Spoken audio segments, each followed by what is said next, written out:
if you guys are still with me on the last day of Tray Day, and kind of funny how I was able to stretch a single day into a month and 1 week of content, but that's just the way it is when you work a shit ton and a real job as well. But thank you guys for watching so much, and let's go ahead and take a look at the last tray. I don't want to brag, but this one I completely smashed out of the park because it is gorgeous. This is an English design. We've got a reticulated edge here. It's reticulated. It's large. It's gorgeous. Got some kind of a shield as the main focal point here. The plating is in decent condition, I would say. A little bit of metal toning on the side. It could use a polish. I'll try to polish it up. Oh yeah, the back is definitely kind of in pitting land here. See if I can get it to be a decent without.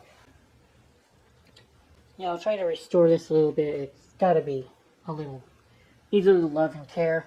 But otherwise, it's in fantastic condition, and it is one of the most premier silver plate manufacturers in England, Walker and Hall. There it is. There's a Walker and Hall right here. Walker and Hall has many admirers. Great piece. I only paid like $20 for this. Definitely was lucky to pick it up. Even with the condition issues, I have no doubt that I'm looking at least a $300 tray, given the maker and the style of the piece. Definitely the best tray out of all of them. Take a look at the Walker and Hall, guys. This is my Walker and Hall reticulated vanity tray. Got a shield here in the front, the shield crest. Again, it came to me very, very tarnished, and it was pitting. It was starting to pit as well, so I was able to clean up a lot of that. The back, there's still a little bit of ugliness on the back, so I'm going to go ahead and hit it one more time with my silver polish tomorrow. Try to clean up as much of this residual pitting. See what I mean, guys, by residual pitting? There's very faint outlines of the pitting at this point. They're like little black circles. I've been able to do very well on reducing that. Reducing not only the number, but like the magnitude or just how pronounced they are. It's a good thing that Walker & Hall was such a premium silver-plated manufacturing company, because there's a bit of extra plating that we can fall back on for things like this. Rub it away, you're rubbing away a little bit of the silver, and luckily it's not. There's still a little bit of silver left to give. That's why I'm not like showing you all a bunch of plate glossed here, and it's not even really plate thin. The plate isn't even thinning either. There's still somewhat of a layer there. I would notice if it's thinning as well, then the coloration is off. But this is just silver, and I'm just going to keep working at it, make it look nice. The rim is very hard to polish up, but I've been working on that as well. It's getting there. It's getting to where I want it to look, but not yet. So I'm going to have to do a little bit more work on that, probably like another 20 minutes before I decide to list this piece. I am going to have to ask at least $300 for a large Walker & Hall like this. It's definitely going to have collectors after it. I don't know how strong the plate market is right now. I'm sure it's very weak because of how honestly bad the economy is. Like, let me tell you guys how bad I'm seeing things. So sometimes I look at auction results, just looking at auction results of silver in auction houses and galleries, and I saw that something. This will blow your mind, guys. This will blow your mind. I saw a gorgeous teapot that was about 96 troy ounces of silver, and it was made in England, circa, I don't know, I don't remember, but maybe like 1850, 1900, early. Let's just say it's, oh no, actually it's 1920, because I think I said it was about 100 years old. But anyway, that teapot went for $13 an ounce, plus the buyer's premium, which was like 24%. Plus then you have to pay taxes, right? So then that would amount to around 17 or $16.20 an ounce if you didn't have to ship it. But anyway, my point is that at that point, that was about the price of scrap silver.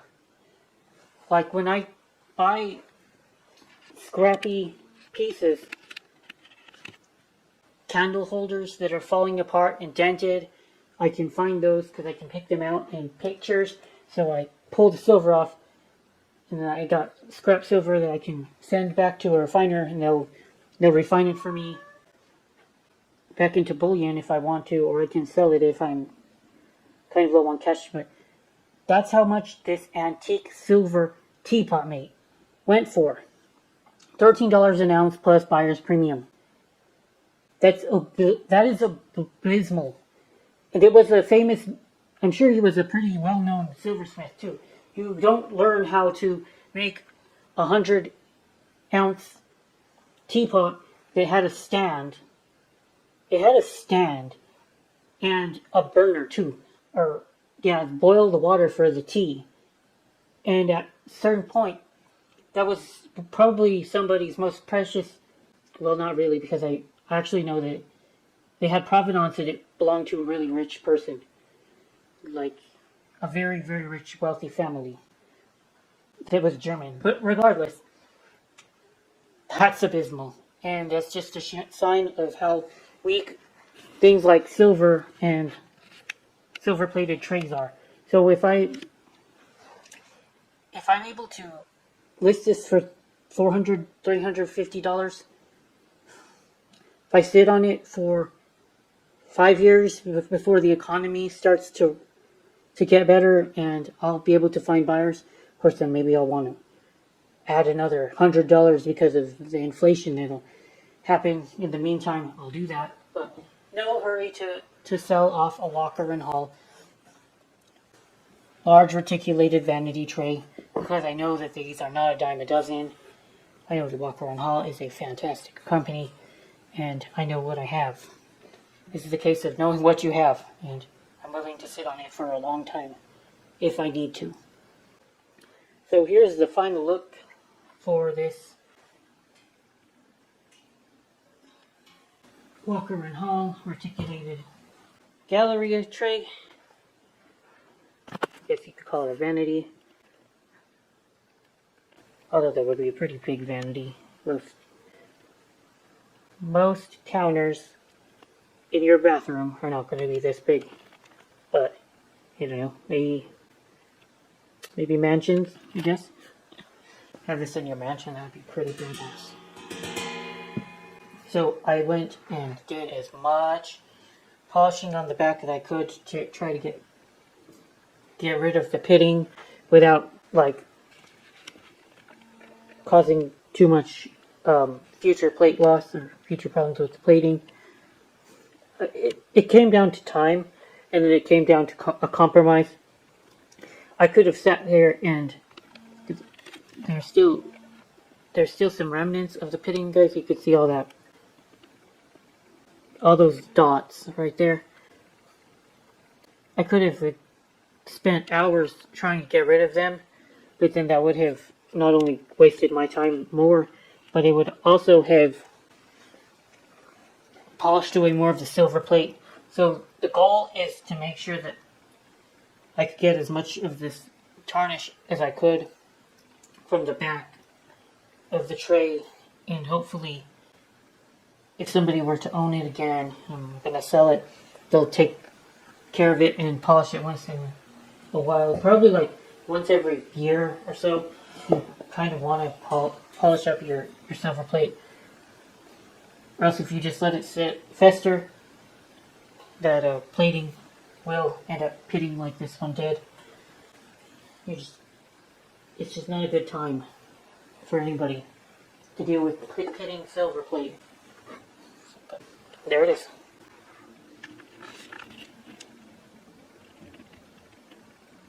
It's a stunning tray, though. I gotta admit that it is a stunning, stunning tray.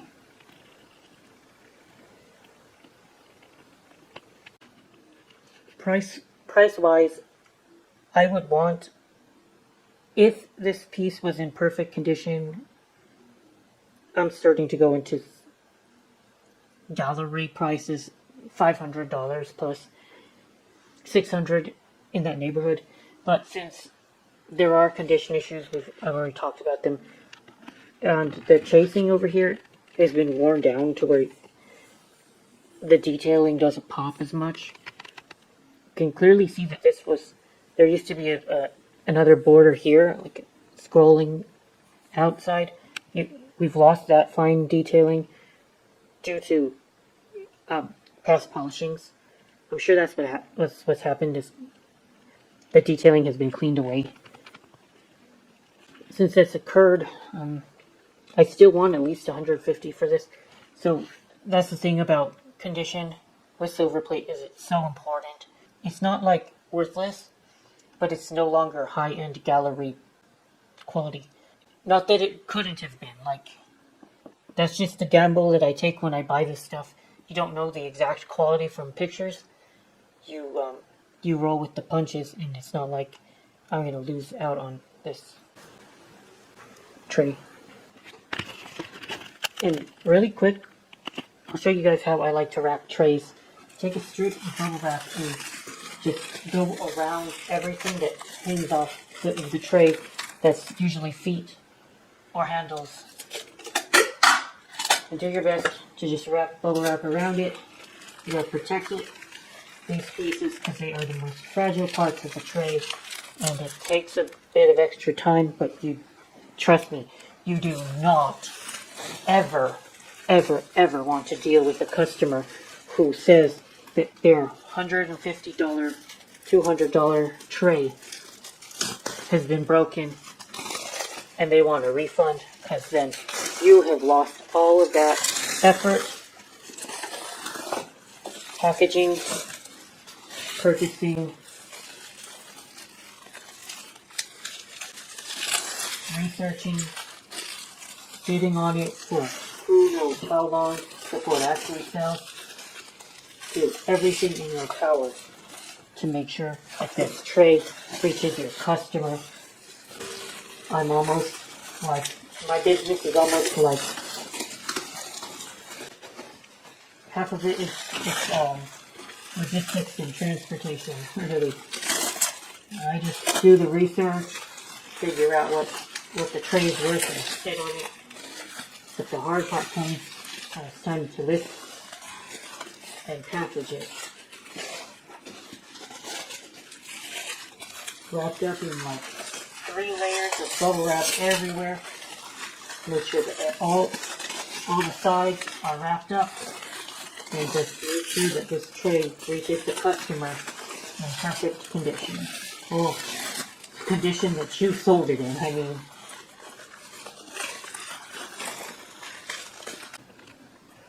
Well, thank you guys for sticking around for this video series, Tray Day.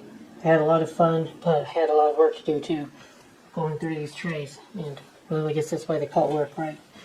But it's also enjoyable getting to look through them, polishing them up, and finding them new homes. These trays were left for dead at one point at Goodwill, so if I can make a couple bucks doing this, don't mind. And well, a couple closing thoughts about trays. They can be valuable, but again, take my valuations with a grain of salt, because a lot of the valuations might fluctuate based on market, the particular market at that time you're dealing with. This stuff does fluctuate up and down, and desirability does wane and wax, and it kind of like rebounds a bit. And you guys gotta remember that you're not going to be the only one selling trays. So you could have $100 tray, and you can have like $150 tray, but then you're still competing with all these people who are selling butler trays, and there might be like 3 or 4 butler trays that are sold a week during the entirety of eBay. So until it's your turn and somebody sees your tray and then takes it, you're not going to see a dime until you actually can get them turned around. And that's why I did my part 1 video of math behind trays, showing how long it can take for them to sit, and then I wanted to show you guys just how much you're spending on storage, so that can actually give you some decent time to sit on the tray until it does get sold. Well, thank you guys for watching this video. Good Mars, good out.